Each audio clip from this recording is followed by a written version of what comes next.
우리 이 시간 함께 오신 하나님의 말씀은 사무엘상 2장 1절에서 11절까지 있는 말씀입니다. 사무엘상 2장 1절에서 11절까지 있는 말씀 우리 함께 교독하시겠습니다. 제가 먼저 읽겠습니다. 한나가 기도하여 가로되 내 마음이 여호와를 인하여 즐거워하며 내 뿔이 여호와를 인하여 높아졌으며 내 입이 내 원수들을 향하여 크게 열렸으니 이는 내가 주의 구원을 인하여 기뻐함이니이다.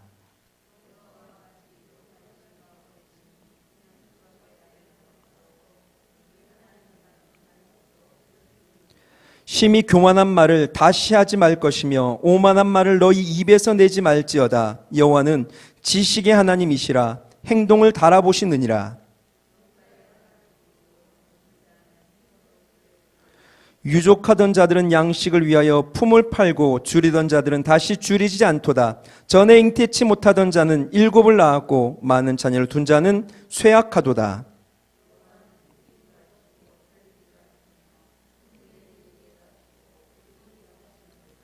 여호와는 가난하게도 하시고 부하게도 하시며 낮추기도 하시고 높이기도 하시는도다.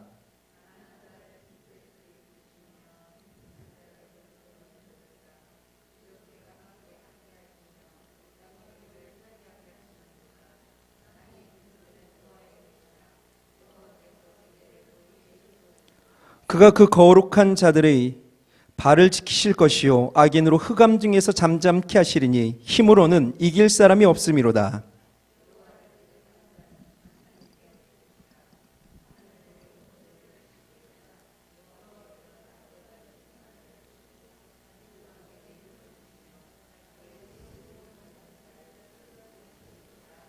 같이 봅니다. 엘가나는 라마의 자기 집으로 돌아가고 그 아이는 제사장 엘리 앞에서 여호와를 섬기니라. 아멘. 할렐루야. 하나님의 크신 사랑과 은총이 오늘 이 자리에 나오신 모든 이들에게 충만하시길 주님의 이름으로 축원드립니다. 네, 우리 같이 한번 인사합시다. 해피 추석. 네. 네, 감사합니다. 우리 사무엘상 2장 1절에서 11절 말씀을 통해 선물이 아닌 선물을 주시는 분에게 관심하라. 선물이 아닌 선물을 주시는 분에게 관심하라는 제목으로 하나님 말씀 전하겠습니다. 오늘 본문은 한나의 기도입니다. 한나의 기도로 시작하고 있죠. 기도의 분위기 상당히 밝습니다. 시작도 내 마음이 여호와를 인하여 즐거워한다 말을 합니다. 계속이요. 내 뿔이 여호와를 인하여 높아졌고 내 입이 내 원수들을 향하여 크게 열렸다라고 고백합니다. 내 마음이, 내 뿔이, 내 입이, 이런 식의 표현은 히브리 문학에 나오는 전향적인 수사 방법입니다. 삼중대꾸법, 강조할 때 쓰는 겁니다. 터쳐 나오는 기쁨과 감사를 주체하지 못하여 강조하기 위하여 거듭거듭 이렇게 이야기를 하는 거죠.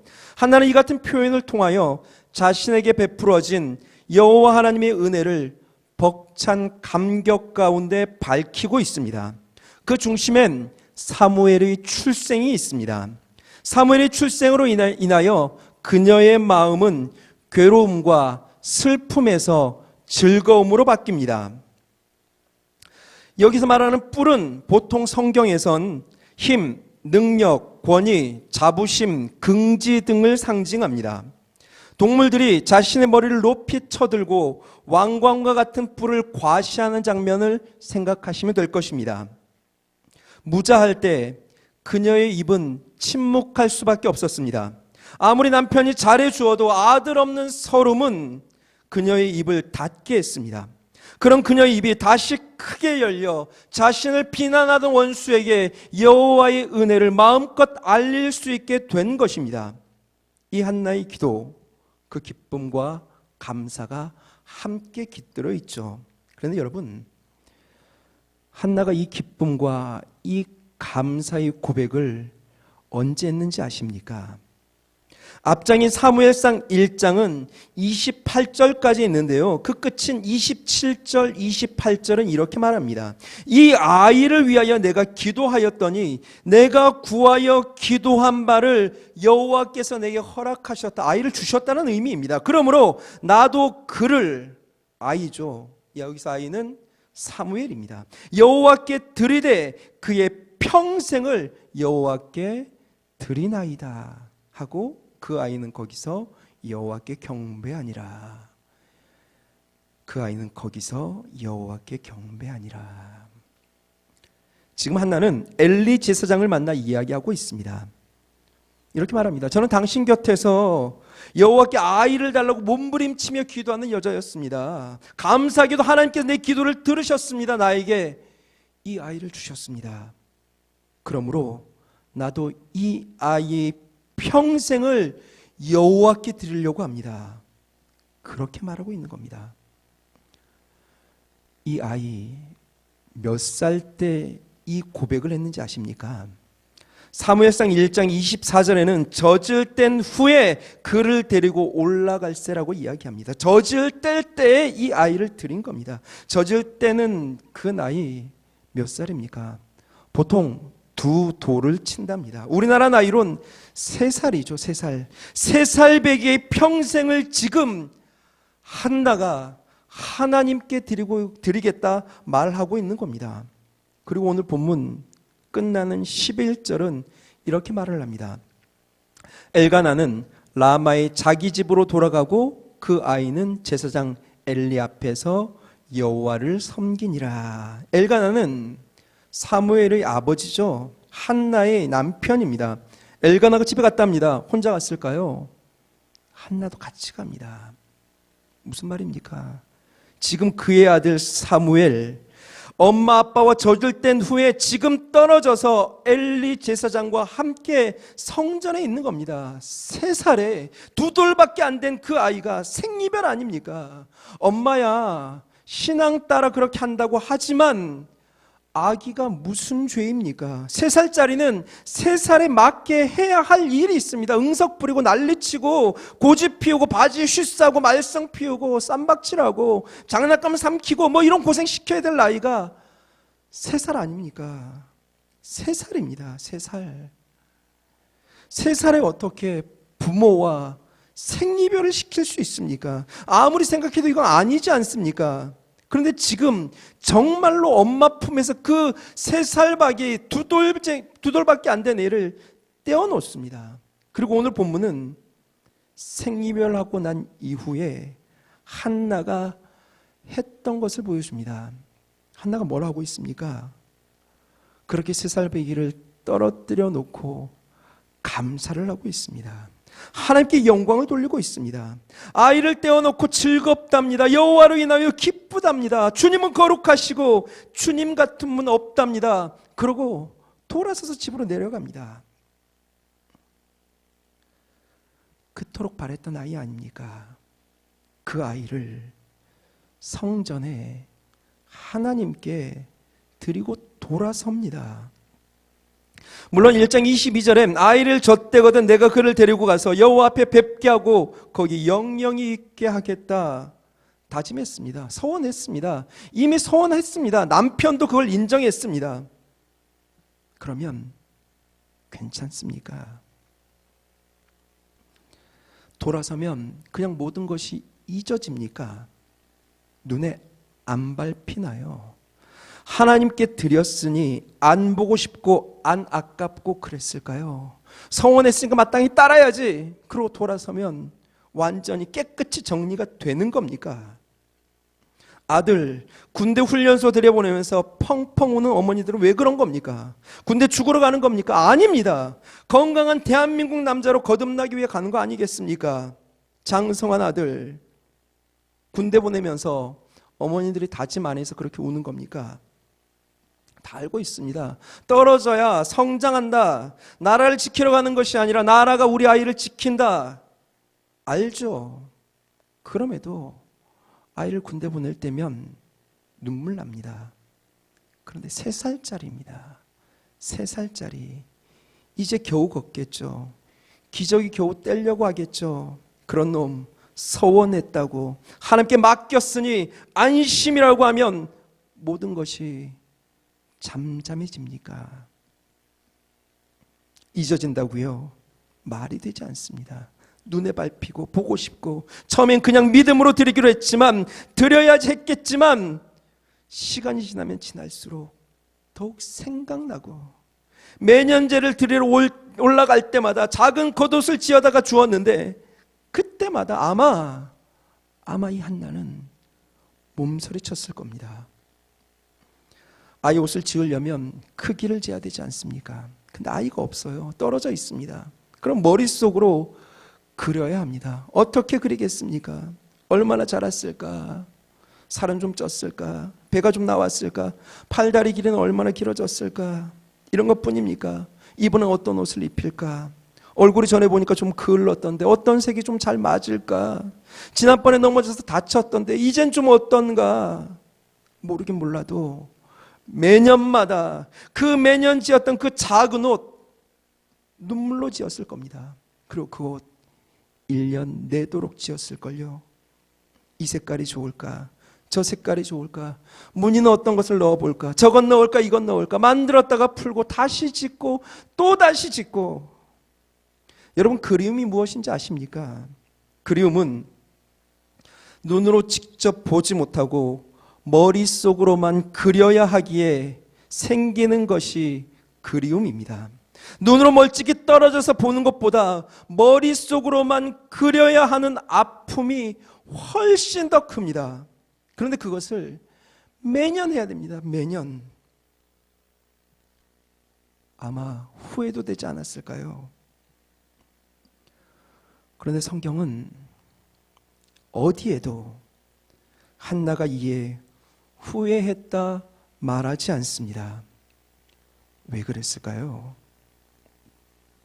한나는 아이가 없는 서름에 오랜 기간 음식도 제대로 먹을 수 없었습니다. 그 아픔의 마음을 쥐어뜯으며 통곡하며 살았습니다. 얼마나 괴롭고 힘들었던지 그 찢어지는 마음을 견딜 수 없어 어떻게나 오래 통곡하고 부르짖었던지 나중에는 엘리가 왔을 때는 목소리조차 나오지 않았습니다. 그러다 그렇게 기도하다 서원까지 하죠. 그렇게나 원했던 아이입니다. 그럼에도 그 아이를 하나님께 드립니다. 이것이 어떻게 가능합니까? 이것이 어떻게 가능합니까? 어떻게 그 아이를 하나님께 드릴 수 있단 말입니까? 한나에게는 그 소중한 아이보다 더 소중한 분이 있었기 때문입니다. 그녀의 우선순위는 아이가 아닙니다. 그녀는 절대로 흔들리지 않습니다. 누구일까요? 선물을 주시는 분이십니다. 그녀는 그분에게 집중했기에 그렇게 할 수 있었고 결국 이겨낼 수 있었던 것입니다. 귀한 아이, 너무나 소중하죠. 한나도 그 아이 소중했을 겁니다. 그렇지만 그 아이보다 한나는 그 아이를 주신 분이 더욱 소중하다는 사실을 더 많이 알고 있었던 겁니다. 한나의 마음속에는 한나의 우선순위는 아이가 너무 소중해도 하나님보다는 아니야 라는 다짐이 있었습니다. 이런 관념은 신앙의 선진들에게도 마찬가지입니다. 아브라함, 눈에 넣어도 안 아플 100세에 낳은 아들 하나님께 드리기 위해 그는 칼로 내리칩니다. 그러나 아브라함에게 하나님은 너를 축복하는 자를 내가 축복하겠고 너를 저주하는 자는 내가 저주하겠다 말씀하십니다. 하나님께서 대신 갚아주시겠다 하신 약속이죠. 이런 놀라운 축복 어떻게 생겨난 겁니까? 바로 아브라함도 선물보다 선물을 주시는 분에게 더 많은 관심이 있었기 때문입니다. 아브라함은 이 관심, 이 집중, 이 우선순위가 흔들리지 않았습니다. 그래서 아브라함을 하나님께서는 당신의 벗이라 복의 근원이라 말씀하여 주십니다. 다윗도 마찬가지입니다. 수없이 많은 전투가 있었습니다. 그리고 늘 매번 승리했습니다. 그렇지만 다윗은 승리엔 관심 없습니다. 오로지 하나님께만 관심이 있습니다. 그러니 늘 이깁니다. 사무엘 앞부분에 보면 놀라운 다윗의 승리 이야기들이 기록되어 있는데 그런데 놀라운 점은 전쟁을 함에 있어 이 백전불패의 용사 다윗은 끊임없이 하나님께 묻습니다. 소시적의 구척장수 골리앗을 이겼던 사람입니다. 이제는 백공국의 왕입니다. 군대를 훈련하고 군대를 운용하고 장수를 거느려 자기 마음대로 하면 됩니다. 그런데 또 묻습니다. 계속 묻습니다. 그렇게 하니 사무엘하 8장 6절은 이렇게 말합니다.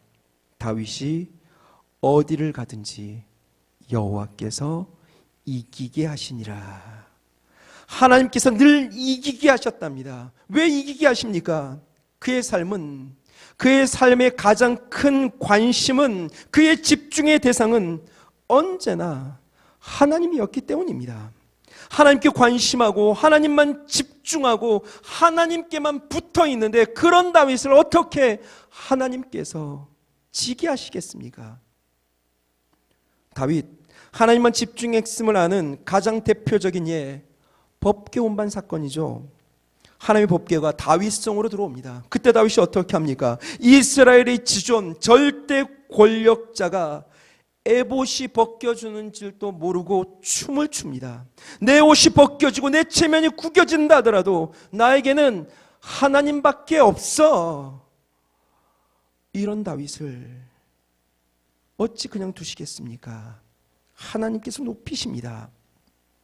그런데 이 다윗, 하나님이 이렇게 높이면 높일수록 불편해합니다. 부으시는 그 놀라운 승리와 반석 위에 든든히 세워진 그 왕권이 계속 불편합니다.